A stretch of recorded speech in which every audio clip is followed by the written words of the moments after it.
आज हम लोग न्यूटन के गति के नियमों के बारे में पढ़ेंगे। तो देखिए हेडिंग है न्यूटन के गति के नियम।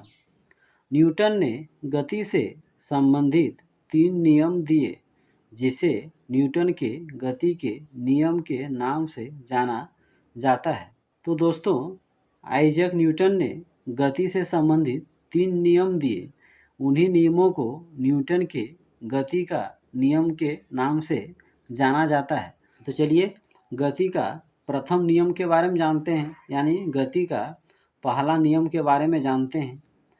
प्रत्येक वस्तु अपनी स्थिर अवस्था या सरल रेखा में एक समान गति की अवस्था में बनी रहती है जब तक कि उस पर कोई बाहरी बल कार्यरत ना हो। इसे जड़त्व का नियम भी कहा जाता है। तो गति का पहला नियम कहता है, यानी गति का प्रथम नियम कहता है कि दुनिया में जितने भी वस्तु हैं, यानी प्रत्येक वस्तु अपनी स्थिर अवस्था में या सरल रेखा में अगर गतिमान है तो उसी अवस्था में वो रहना चाहता है जब तक कि उस पर कोई बाहरी बल ना लगे। यानी अगर पहले से कोई वस्तु स्थिर अवस्था में है तो वो हमेशा स्थिर अवस्था में ही रहना चाहता है। कोई वस्तु अगर गतिशील में है तो वो गतिशील अवस्था में ही रहना चाहता है। ये तब तक रहेगा जब तक उस पर कोई बाहरी बल ना लगे। तो गति का प्रथम नियम को जड़त्व का नियम भी कहा जाता है। तो आपसे क्वेश्चन पूछ सकता है कि गति का प्रथम नियम क्या कहता है या गति का प्रथम नियम को लिखें, तो आप इस तरह से आसानी से समझ के लिख सकते हैं। या क्वेश्चन आता है न्यूटन के गति के किस नियम को जड़त्व का नियम भी कहा जाता है, तो गति का जो प्रथम नियम है उसे ही जड़त्व का नियम भी कहा जाता है। चलिए गति का प्रथम नियम का उदाहरण देखते हैं।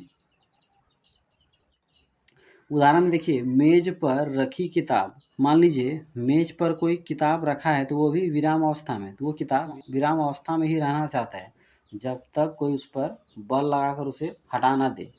लुढ़कती हुई गेंद, तो मान लीजिए कोई गेंद लुढ़कती हुई जा रही है तो वो लुढ़कती हुई गतिशील में ही रहना चाहती है जब तक उस पर कोई रोक ना लगाया जाए, उसको जब तक रोका ना जाए। चलती हुई बस या कार में अचानक ब्रेक लगना, तो चलती हुई बस या कार में जब अचानक ब्रेक लगता है तो उस पर बैठे यात्री आगे की ओर झुक जाते हैं क्योंकि कार तो रुक गई लेकिन उस पर बैठे जो लोग हैं वे अभी भी गतिशील में रहना चाहते हैं। चादर को डंडे से पीटना। मान लीजिए कोई चादर या कंबल है उसे हम डंडे से पीटते हैं तो आप देखेंगे कि चादर या कंबल में जो धूल कण है, गंदगी हुए झड़ने लगते हैं।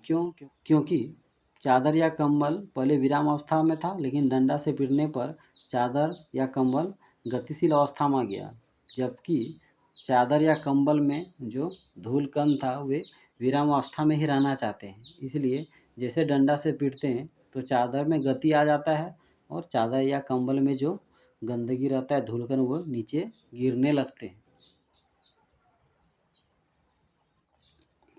चलिए अब आगे गति का दूसरा नियम जानते हैं। गति का द्वितीय नियम। किसी वस्तु के संवेग में परिवर्तन की दर उस पर लगने वाले बल के समानुपाती होता है। तो न्यूटन के गति का दूसरा नियम कहता है कि किसी भी वस्तु का संवेग में जो परिवर्तन होता है उसका जो दर है उस वस्तु पर लगने वाले बल के समानुपाती होता है। उदाहरण देखिए, एक कार का त्वरण। क्रिकेट की गेंद को मारना। तो मान लीजिए हम जब क्रिकेट खेलते हैं तो उस समय क्रिकेट की गेंद को बल्ले से मारते हैं तो उसमें गति आ जाता है, उसका संवेग में परिवर्तन हो जाता है। क्रिकेट गेंद को पकड़ना।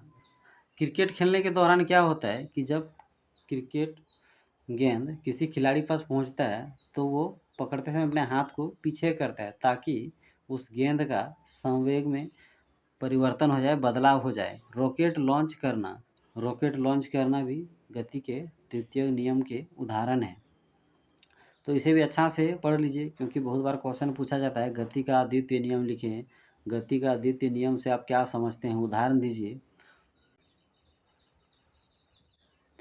चलिए अब आगे गति का तृतीय नियम के बारे में जानते हैं, यानी न्यूटन के गति का तीसरा नियम क्या कहता है, चलिए जानते हैं।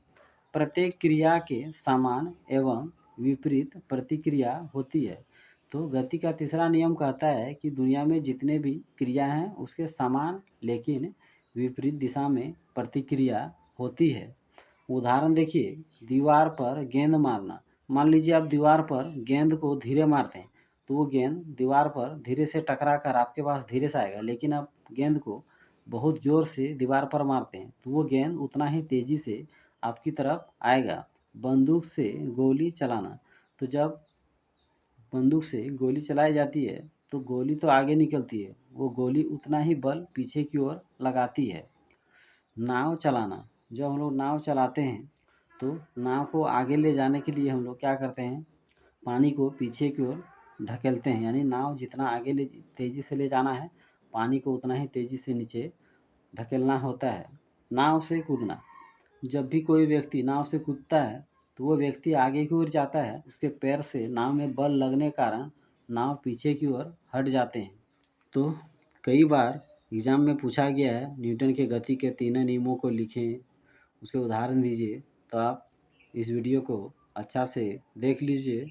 मुझे उम्मीद है कि आप बहुत ही आसानी से इसका आंसर दे सकेंगे।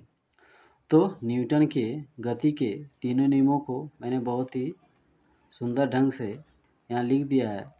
आप इसे अच्छा से पढ़ लीजिए, अपने नोटबुक में भी उतार सकते हैं। और अगर वीडियो अच्छा लगे तो मेरे वीडियो को लाइक शेयर ज़रूर करें।